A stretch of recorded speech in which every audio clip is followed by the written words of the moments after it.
Good evening. Thanks for joining us at Awaz News. I'm Kubrali and I'll be taking you through big news across Canada. Almost 80% of Ontario teachers report experiencing or witnessing violence, survey finds. Case of man charged in sale of lethal substance put over to next week. Man arrested after sexual assault in East End, Toronto. I have always been for an independent Mississauga. Ford teases possible changes to Peel region. Green Party deputy leader to run in upcoming Montreal by-election. Advocates urge provinces to follow Quebec's lead in crackdown on illegal Airbnbs. Doug Ford renews promise to allow beer, wine sales in Ontario convenience stores. Those were the headlines, and now let's jump through the details.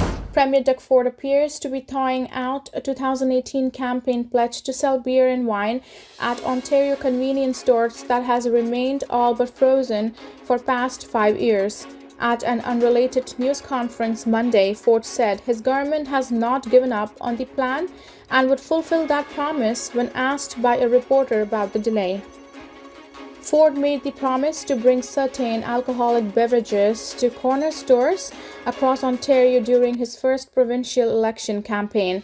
In 2019, the provincial government passed a bill to axe the existing 10-year deal with the beer store that prevents expansion introduced by the previous Liberal government in 2015. However, the deal is still intact and remains in effect until 2025, likely due to hefty price tag, reportedly in the hundreds of millions of dollars that would come with breaking it. Despite the impasse, Ford said his government has expanded alcohol sales tremendously during his time in office. During the COVID-19 pandemic, the provincial government allowed restaurants to sell alcohol with food as part of a delivery or takeout order, a measure that has since been made permanent. As well, dozens of 7-Eleven locations in southwestern Ontario have also applied for a liquor license, one of which did successfully in Leamington last year. As many as 450 grocery stores across Ontario can currently sell beer and cider, including about 225 of which that can sell wine. Almost 80% of Ontario teachers reported personally experiencing or witnessing violence, according to a new survey. The Elementary Teachers Federation of Ontario, ETFO, shared concerning results from a survey of its members conducted in February and March.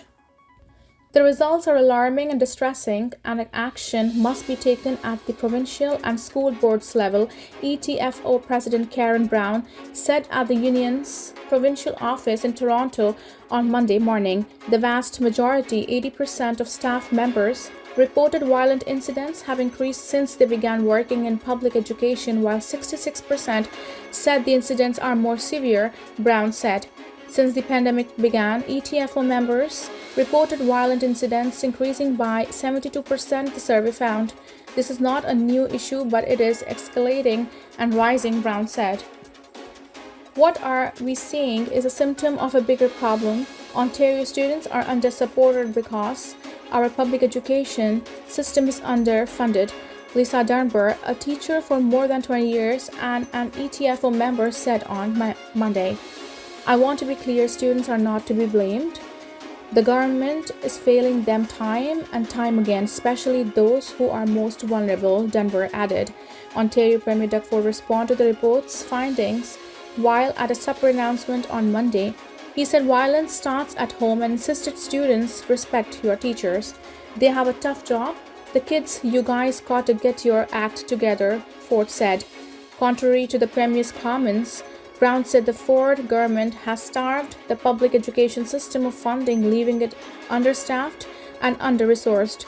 In doing so, she said the government is contributing to the rise in severity of violence in schools.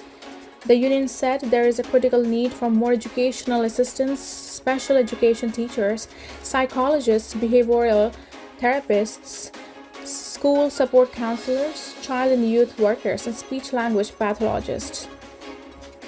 ETFO represents approximately 83,000 members, including public elementary teachers, early childhood educators, education support personnel, and professional support personnel. A 57-year-old Mississauga, Ontario man accused of selling a lethal substance to people at risk of killing themselves has had his bail hearing put over until next week. Peel Regional Police arrested Kenneth Law early this month and charged him with 2 counts of counseling or aiding suicide after investigating 2 recent deaths in the area. Police allege the man used several websites to market and sell sodium nitrite, a substance that is commonly used to cure meats but can be deadly. They say their investigation has revealed at least 1,200 packages were allegedly sent to 40 countries. Law appeared briefly in Brampton, Ontario court today, where his case was put over to May 23rd. Ontario's Office of the Chief Coroner says at least 37 people have died from sodium nitrite over the past 5 years. More provinces should follow Quebec's lead in seeking to hold short-term rental platforms, such as Airbnb, accountable for uncertified listings, advocates say. The Quebec government tabled a bill last Tuesday that would require short-term rental companies to ensure their online listings are certified by the province. If passed, such companies would face fines of up to $100,000 for each illegal rental listing. The proposed rules would mark a first for Canadian jurisdictions, said David Vaxsmith, the Canada Research Chair in Urban Governance at McGill University, noting Quebec and some cities across the country have previously only targeted hosts with unregistered listing. He said Quebec already had the best provincial approach to short-term rentals through its registration system, but the problem was that many Airbnb hosts were still skirting those requirements. Quebec's bill would make it illegal for anyone to advertise a short-term rental online without including the number of expiry date for their provincial certificate. It came in response to calls for cities for their limits on the number of Airbnb-style rentals, which have removed apartment from the long-term rental market and exacerbated housing shortages. In March, 7 people died in fire in an old Montreal heritage building that had been housing illegal short-term rentals on Airbnb. The company later said it would voluntarily remove all uncertified listings in Quebec from its online platform and require all new listings to have certificate numbers. Nathan Rotman, Airbnb's regional policy lead for Canada, said in a statement that the company is reviewing the proposed changes. Cities such as Vancouver and Toronto have mandatory registration systems in place for short-term rentals, but Vaxsmith said that neither framework requires the platform to take the additional step of proactively validating a listing's permit number. Premier Doug Ford is throwing his support behind an independent Mississauga amid an ongoing provincial review of Peel Region's governance. Ford made the comment during a press conference in the city on Monday morning, where he announced a $700,000 investment in firefighter training programs. In November, the Ford government appointed facilitators to assess the regional governments in Durham, Halton, Niagara, Peel, Waterloo, and New York and determine the best mix of roles and responsibilities between the upper and lower tier municipalities in those regions. That review remains ongoing. However, Ford told reporters last week that a decision on the future of the cities that make up Peel region could be coming very, very soon. Speaking with reporters at Monday's press conference, Mississauga Mayor Bonnie Crombie welcomed Ford's apparent support for her city's independence. Crombie has been calling for Mississauga's separation for years and has argued that doing so would save taxpayers $1 billion over the next decade as a result. Brampton Mayor has previously said that he welcomes efforts to remove duplication in local government in Peel region, but he has stated that his city would have to be made whole for the infrastructure its residents have helped fund in Mississauga.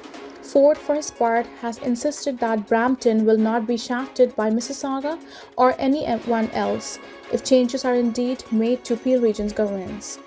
I'm going to make sure they are always whole and they are always protected, all 3 regions, he said. A 27-year-old man has been arrested following a daytime sexual assault in Toronto's East End, and police believe there may be more victims. On Saturday, at approximately 12:38 p.m., police said in a news release a woman was in the area of Dundas Street East, just west of Broadview Avenue in the city's Riverdale neighborhood. At that time, a man crossed the street, stood behind the woman, and sexually assaulted her, police said. The suspect was last seen running from the scene westbound on Dundas Street. Police released an image of suspect on Sunday in an effort to identify him. He has since been identified by police as 27-year-old Toronto resident Odin Trujillo and arrested. Trujillo is charged with 1 count of sexual assault, 2 counts of sexual with intent to resist arrest, and 2 counts of fail to comply with probation. He is said to appear in a Toronto courtroom on Monday.